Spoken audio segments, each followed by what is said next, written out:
Now we will begin Part A with the first conversation. Number 1. I don't think you'll have time to send out invitations to all the new students. Oh, yes, I will. What do we learn about the woman from this conversation?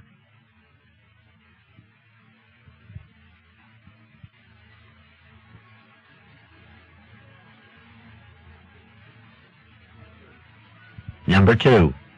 Nobody told me that Bill was in the hospital. Sorry, I meant to give you a call when I found out, but it slipped my mind. What does the man mean?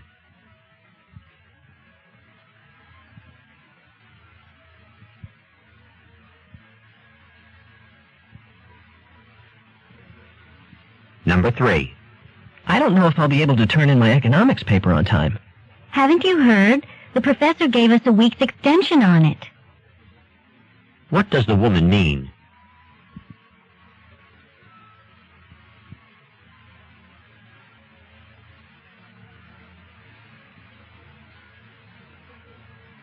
Number 4. I'd like to make an appointment with the doctor for tomorrow. Unfortunately, he's completely booked. What does the woman mean?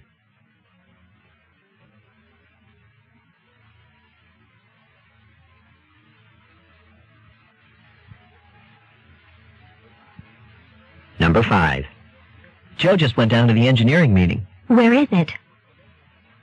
What does the woman want to know?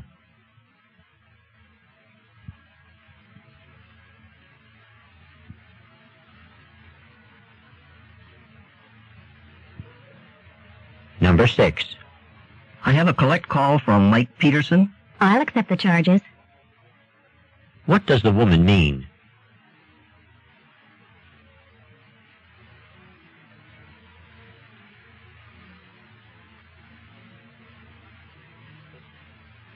Number 7. I'd really like to go to the concert tonight, but I don't know if I can spare the time. Music always relaxes me. It might be worth it in the long run. What does the man suggest the woman do?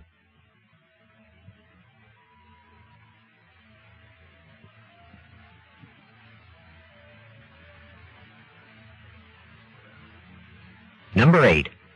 Those airplanes are certainly loud. Aren't they, though? What does the woman think about the airplanes?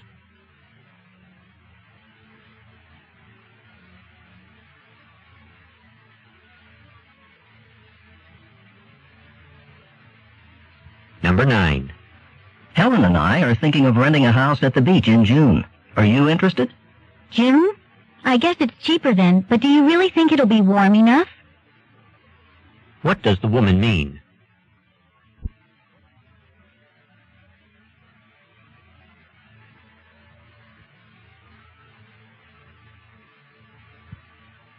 Number 10. I'm getting hungry. I think we should go to dinner soon. Me too. All I had for lunch was a chocolate bar. What does the man mean?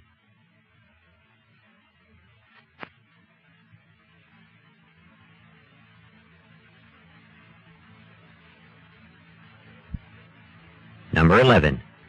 Your apartment always looks so good, so spotless. Mine's such a mess. I've been at the lab all week. It's my roommate's doing. What does the woman imply?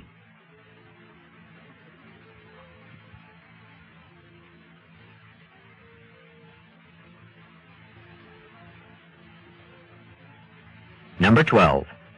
I ran out of coins while doing my laundry. That's too bad. What does the woman mean?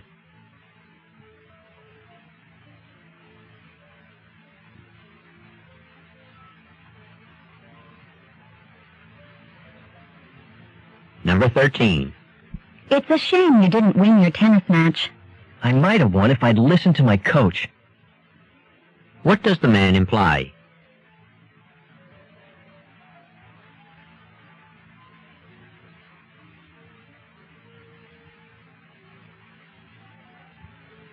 Number 14.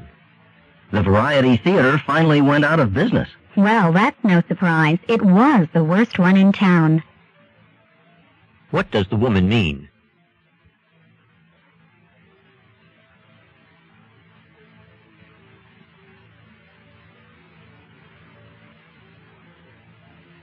Number 15. Shall we run around the park or go for a bike ride? It makes no difference to me. They're both good activities. What does the man say about the activities?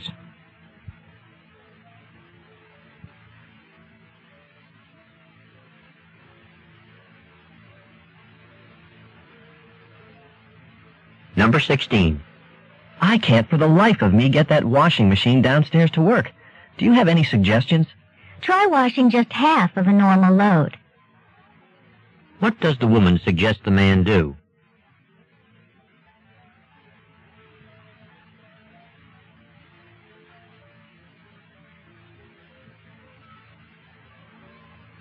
Number 17. I'm thinking about dropping my swimming class. I'm just not catching on. Stick with it. I did, and I learned how to swim, eventually. What can be inferred about the woman?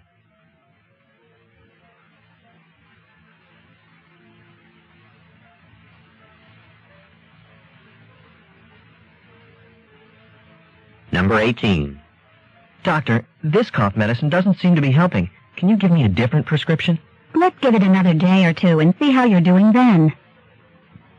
What does the doctor imply?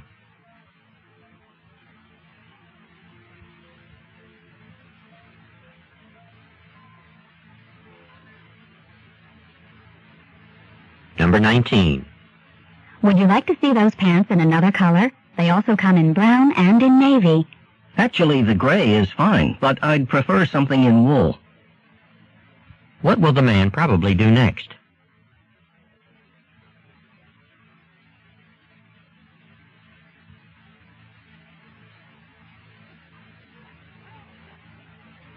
Number 20. Professor Burns seems to think there's only one way to write a paper, and that's her way. No kidding. She sure wasn't like that last semester. What can be inferred about Professor Burns?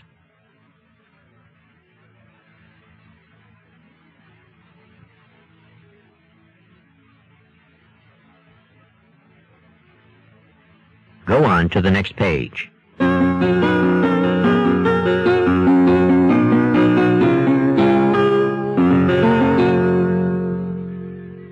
Number 21. This barbecue sure beats the last one we went to, huh? Oh, that's right. Everyone had to spend the whole time inside. Good thing the weather decided to cooperate this time around. What can be inferred from this conversation?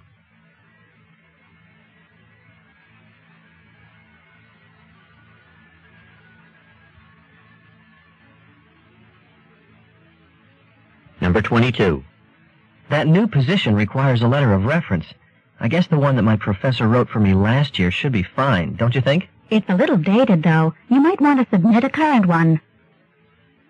What does the woman suggest the man do?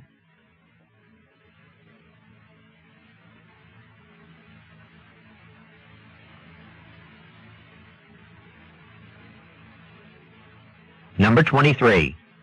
I don't think I want to be on the curriculum committee anymore, but I'm not sure how to get out of it. Well, you know, there are plenty of people who'd be interested. Me, for example. What does the man imply?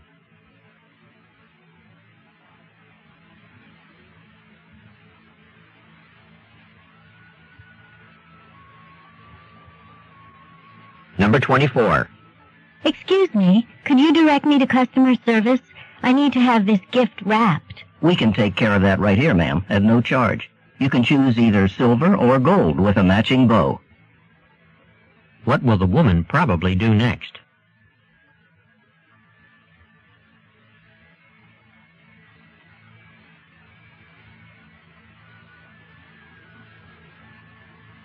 Number 25. These plants next to the window always look brown.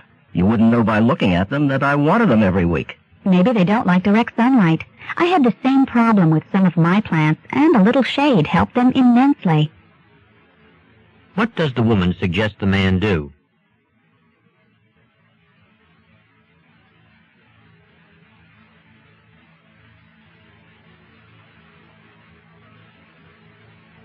Number 26. Oh no, I just picked up the pictures I took at Dan and Linda's wedding, and look at them. None of them came out. They are dark, aren't they? What a shame. Oh, well, I'm sure the professional photographer got everything. What does the man mean?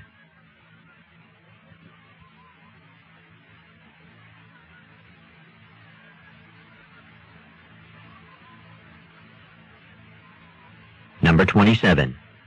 I get the feeling that Sally never really listens to me. You said it. It's as if she were always using the time to rehearse what she'll say next. What does the woman imply?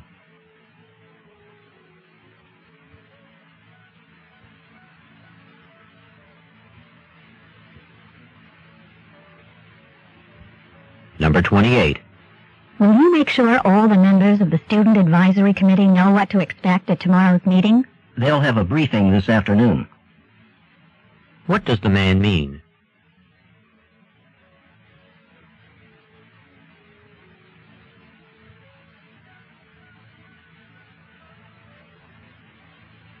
Number 29.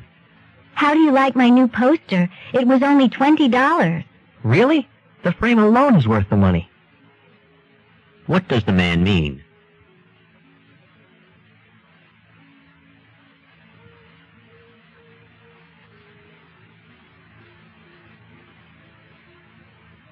Number 30.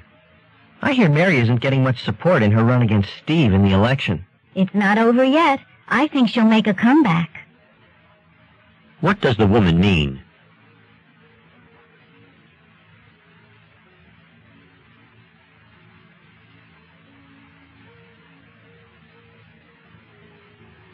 This is the end of Part A. Go on to the next page.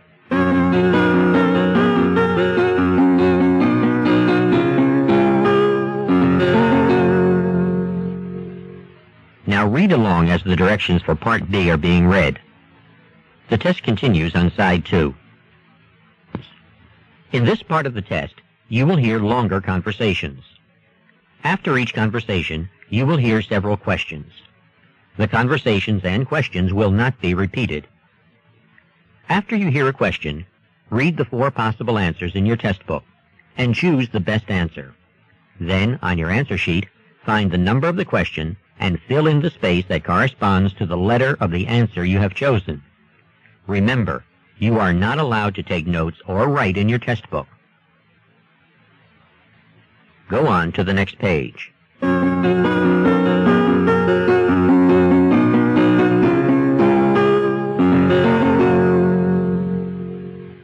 Now we will begin Part B with the first conversation.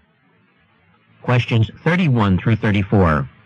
Listen to a conversation between 2 friends. I've been studying too much and need a change, so I just made plans to go away during January break. Really? Where are you going? I'm planning to visit New Mexico. Hey, my sister and I vacationed there last year. We had a great time. Did you get into Albuquerque? Sure, whenever we weren't skiing. Is it far from the mountains? Not at all. See, even though Albuquerque's on a high, flat plateau, there are even higher mountains near it. Just half an hour away from the city, there are snow-covered slopes. Well, if the mountains are only 30 minutes away, I guess I should take my ice skates and my skis. Definitely. I heard that the weather there is great. It is. Low humidity, moderate temperatures, but you do need to be careful of the high altitude. What should I do about that? Oh, just take it easy for a few days. Don't go hiking up the mountains or exercise too vigorously. Just do everything gradually. I'm sure I'll be fine, and I'll let you know all about my trip when I come back. Number 31. What is the main purpose of the man's trip?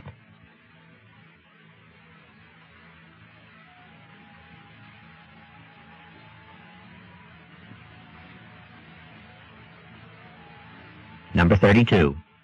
Why does the woman know so much about Albuquerque?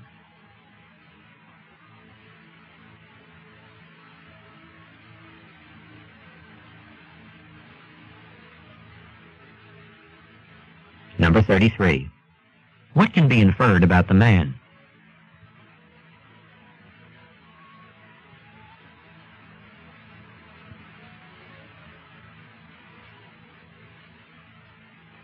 Number 34. According to the woman, what may cause the man the most problems in Albuquerque?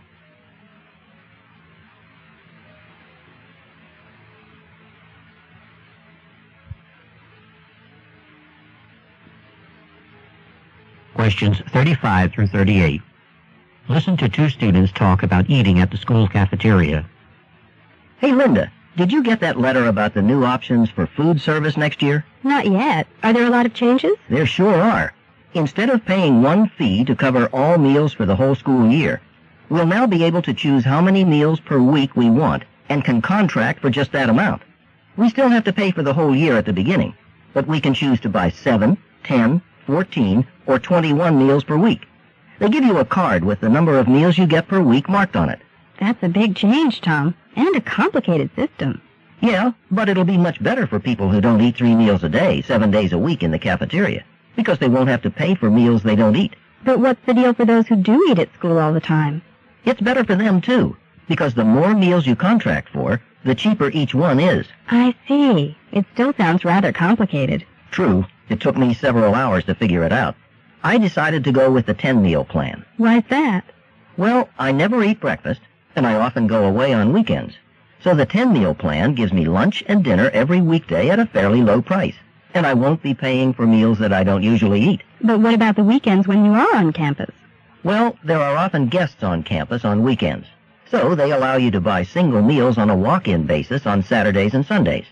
The price per meal is much higher that way, but I'm away so much that it'll still be less money for me to pay single meal prices on the weekend rather than sign up for the 14-meal-a-week plan. I guess I'll have to sit down and figure out my eating patterns so I can get the best deal. Number 35. What is the main feature of the new method of paying for meals?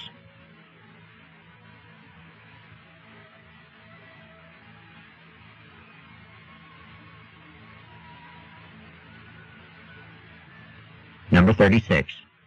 When do students pay for the meals they contract for?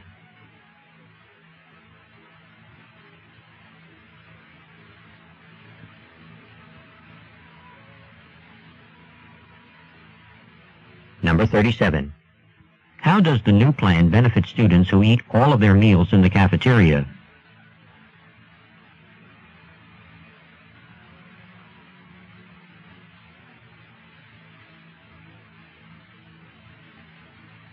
Number 38. How can weekend guests eat in the cafeteria?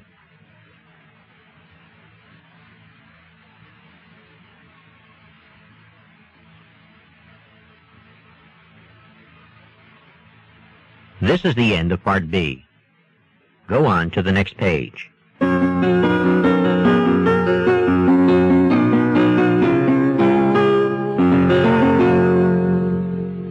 The correct choice is D. Remember, you are not allowed to take notes or write in your test book. Go on to the next page.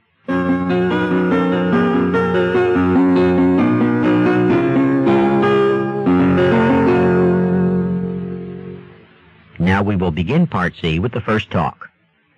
Questions 39 through 42. Listen to this talk being given on a college campus. I was really glad when your club invited me to share my coin collection. It's been my passion since I collected my first Lincoln cent in 1971. That's the current penny with Abraham Lincoln's image. Just a little history before I start in on my own collection. Lincoln pennies are made of copper, and they were the first United States coin to bear the likeness of a president. It was back in 1909, when the country was celebrating the centennial of Lincoln's birth in 1809, that the decision was made to redesign the 1-cent piece in his honor. Before that, the penny had an American Indian head on it. The new penny was designed by artist Victor David Brenner. This is interesting because he put his initials, VDB, on the reverse of the coin in its original design. There was a general uproar when the initials were discovered, and only a limited number of the coins were struck with the initials on them. Today, a penny with the initials from the San Francisco Mint, called the 1909S VDB, is worth over $500. Now, when I started my coin collection, I began with the penny for several reasons. There were a lot of them, several hundred billion have been minted, and there were a lot of people collecting them, so I had plenty of people to trade with and talk to about my collection. Also, it was a coin I could afford to collect as a young teenager. In the 25 years since then, I have managed to acquire over 300 coins, some of them very rare. I'll be sharing with you today some of my rarer specimens, including the 1909S VDB. Number 39. Why does the woman collect coins?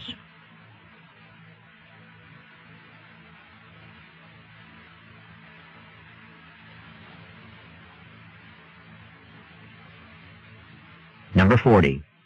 Why were the letters VDB on some pennies?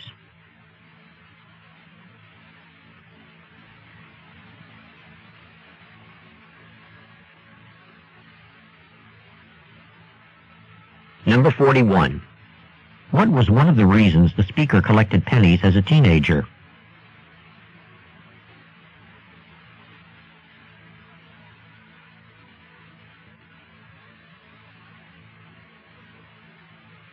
Number 42. What will the speaker do next?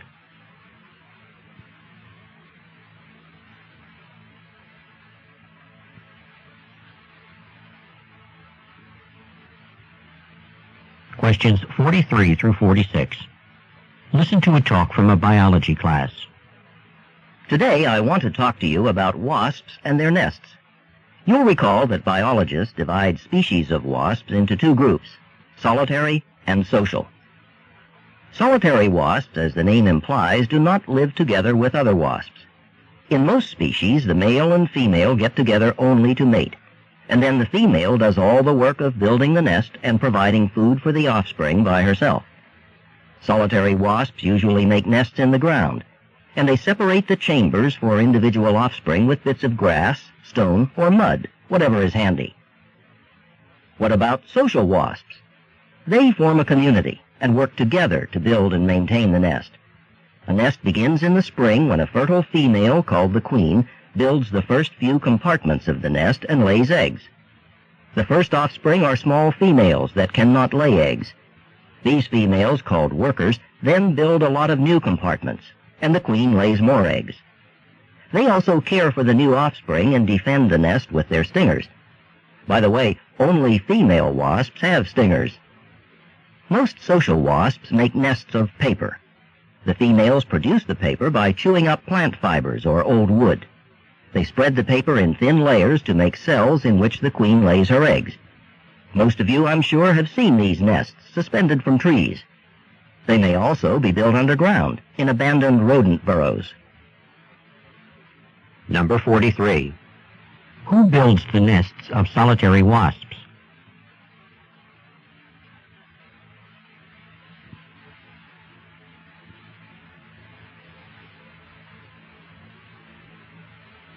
Number 44. Why are female wasps more dangerous to people than male wasps are?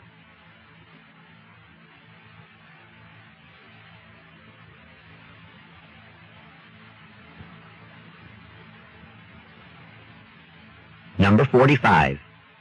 What is the main function of the queen?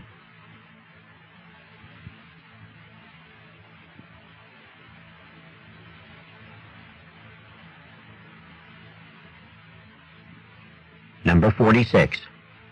What are the nests of social wasps made of?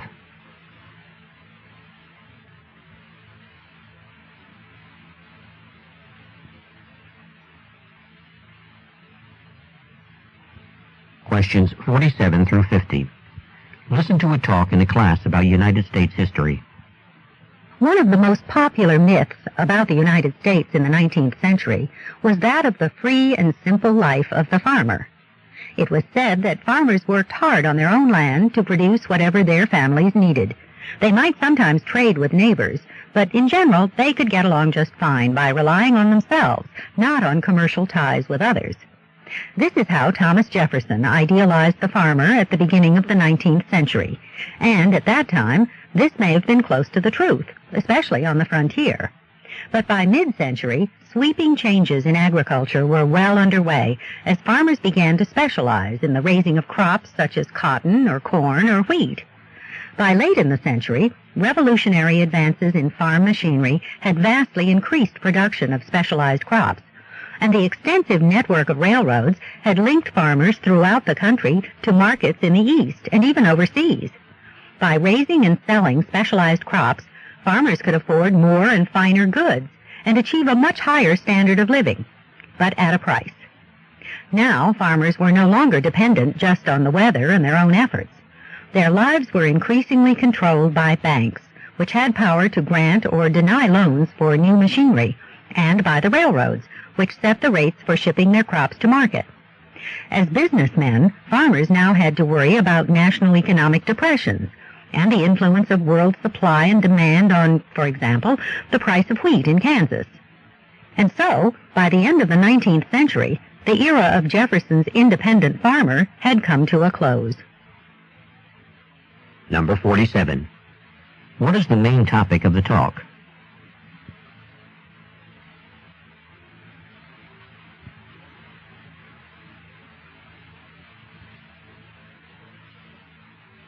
Number 48. According to the professor, what was the major change in agriculture during the 19th century?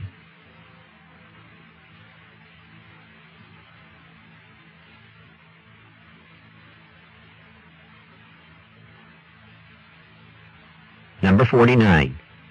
According to the professor, what was one result of the increased use of machinery on farms in the United States?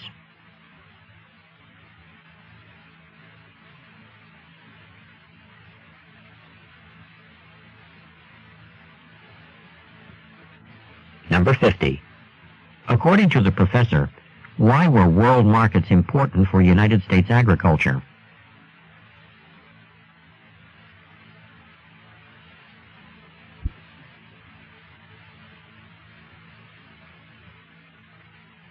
This is the end of Section 1, Listening Comprehension. Stop work on Section 1. This is a reminder. At the end of the test, the supervisor will collect all of the test books. You may not leave until all of the tests